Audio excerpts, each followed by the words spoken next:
बच्चों, कक्षा आठवीं में पाठ क्रमांक 9 इसका अध्ययन करने के बाद हम इस पाठ के नीचे जो शब्दार्थ है, मुहावरे रूपी प्रश्न है तथा पाठबोध के अंतर्गत मौखिक तथा लिखित प्रश्न है, इनकी जानकारी आज हम लेंगे। कक्षा आठवीं पाठ क्रमांक 9 पन्ना नंबर 71। पहले शब्दार्थ देखते हैं। शैशव यानी बचपन, हर्ष विषाद यानी खुशी, विषाद यानी दुख, स्मृतियाँ यानी यादें, अकाल मृत्यु असमय हुई मौत, अकाल मृत्यु यानी असमय हुई मौत, परिणाम यानी नतीजा, बखान यानी प्रशंसा भरा वर्णन करना, पौध छोटे पौधे, पदोन्नति यानी पद में तरक्की, प्रमोशन, चैत यानी चैत का महीना, चैत्र हिंदी महीना मार्च अप्रैल में होता है, बहुमूल्य यानी कीमती, वैल्यूएबल, घमासान यानी भयंकर, निरंतर यानी लगातार, वज्रपात यानी गहरी चोट, जैसे तपन के जाने से घर वालों को गहरी चोट लगी थी, माँ को विशेष रूप से। असह्य यानी जो सहन न हो, रथचक्र यानी रथ का घूमता पहिया अर्थात जीवन का चक्र जो हमेशा चलता है, न किसी के लिए रुकता है। जीवन किसी के लिए रुकता है, समय न किसी के लिए रुकता है और न किसी के सामने झुकता है। शब्दार्थों के बाद हम बढ़ते हैं मुहावरे की ओर। चल बसना यानी मृत्यु होना।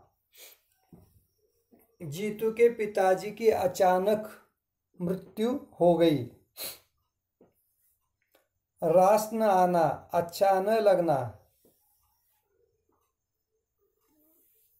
बीमारी की वजह से मुझे अच्छा नहीं लग रहा था। वीर गति को प्राप्त होना, युद्ध में लड़ते हुए मारे जाना। भारत पाकिस्तान के युद्ध में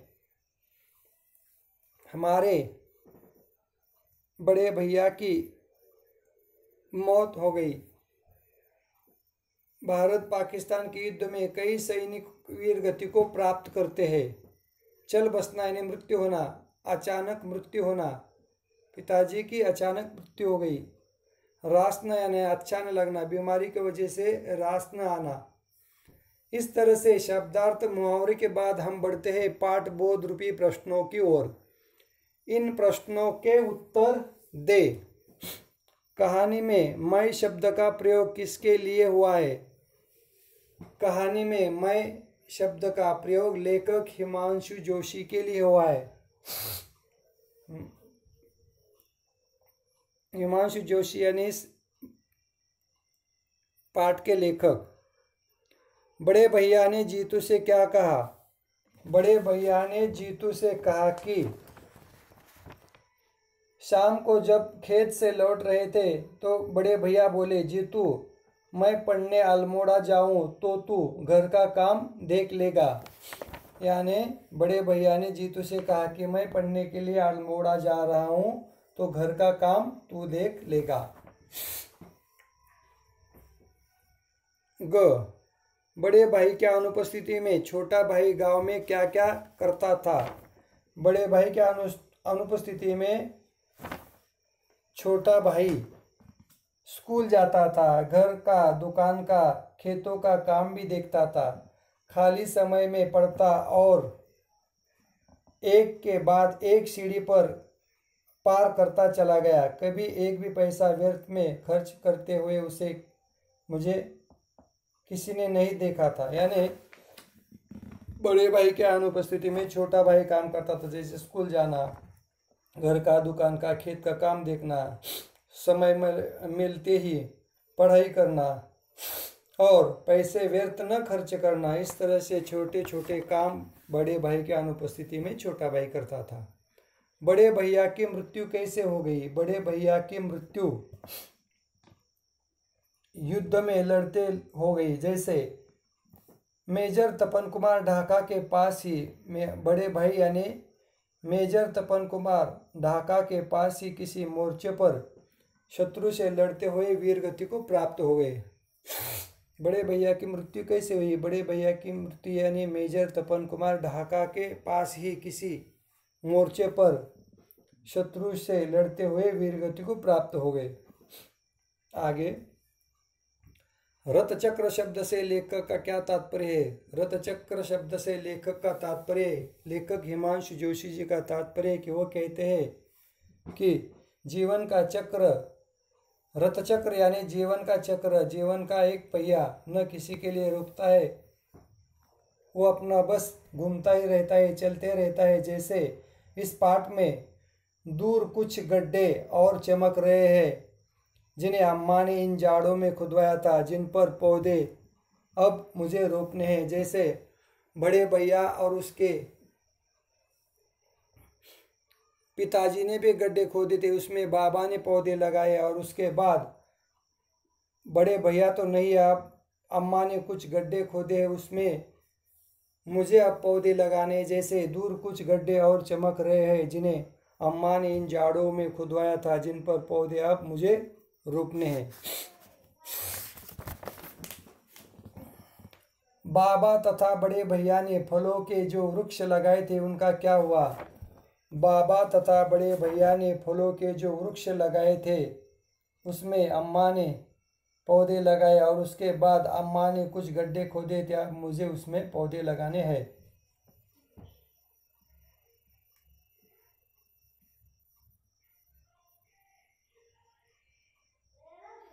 आगे,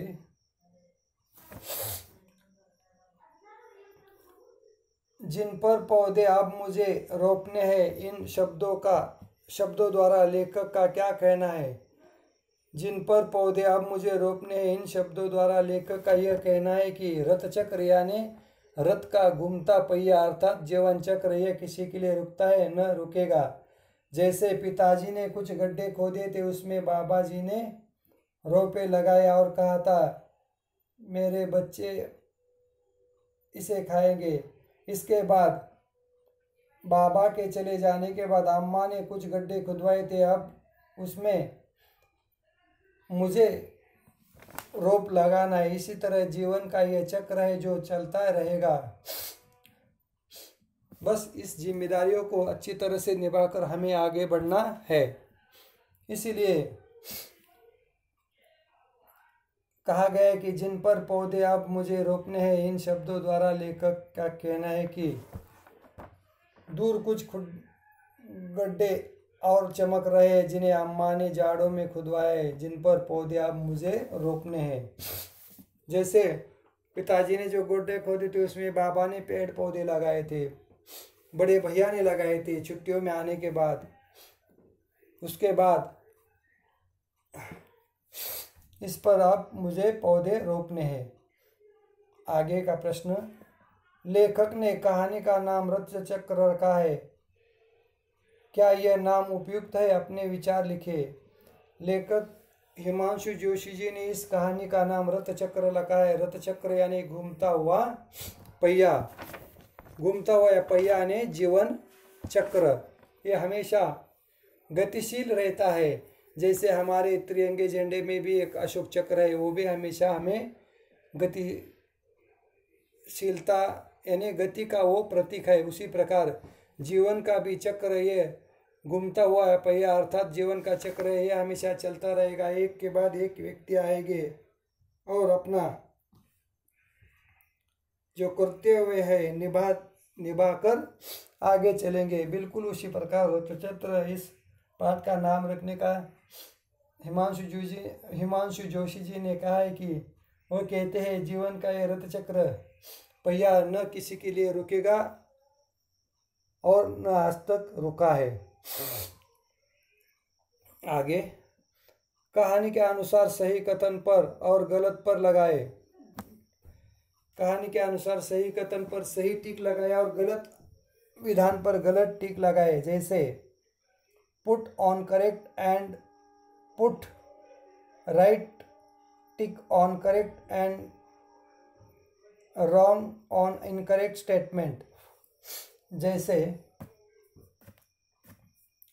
1, संबंधियों ने कष्ट में हमें सहारा दिया। गलत, संबंधियों ने कष्ट में इन्हें सहारा नहीं दिया था पाठ के अनुसार। जीवन की गति किसी भी परिस्थिति में नहीं रुकती। जीवन की गति किसी भी परिस्थिति में किसी के लिए नहीं रुकती, वो आगे बढ़ती है। सही। हमें दूसरों की चिंता नहीं करनी चाहिए। गलत, हमें दूसरों की चिंता करनी चाहिए। सुख और दुख जीवन के दो पहलू है। बराबर। फल कौन खाएगा, इसकी चिंता रोकने वाला नहीं करता। बराबर। जैसे बाबा ने कहा था कि भाई मैं ये पौध लगा रहा हूँ, इसके फल मेरे पोते खाएंगे। इस तरह से कक्षा 8वीं में पन्ना नंबर 71 और 72 पर जो जानकारी थी, जैसे कठिन शब्दार्थ, मुहावरे तथा पाठबोध के अंतर्गत मौखिक और लिखित प्रश्नों की जानकारी लेने के बाद हम आगे बढ़ते हैं। आगे की ताशिका के समय हम भाषा ज्ञान रूपी प्रश्नों का अध्ययन करेंगे। तो यहाँ पर रुकते हैं हम। धन्यवाद। और हाँ, इसके प्रश्नोत्तर लिखकर मुझे सुंदर हस्ताक्षर में इसके प्रश्नोत्तर कापी में लिखकर मुझे व्हाट्सएप के जरिए सेंड करने हैं। यहाँ पर रुकते हैं हम। धन्यवाद।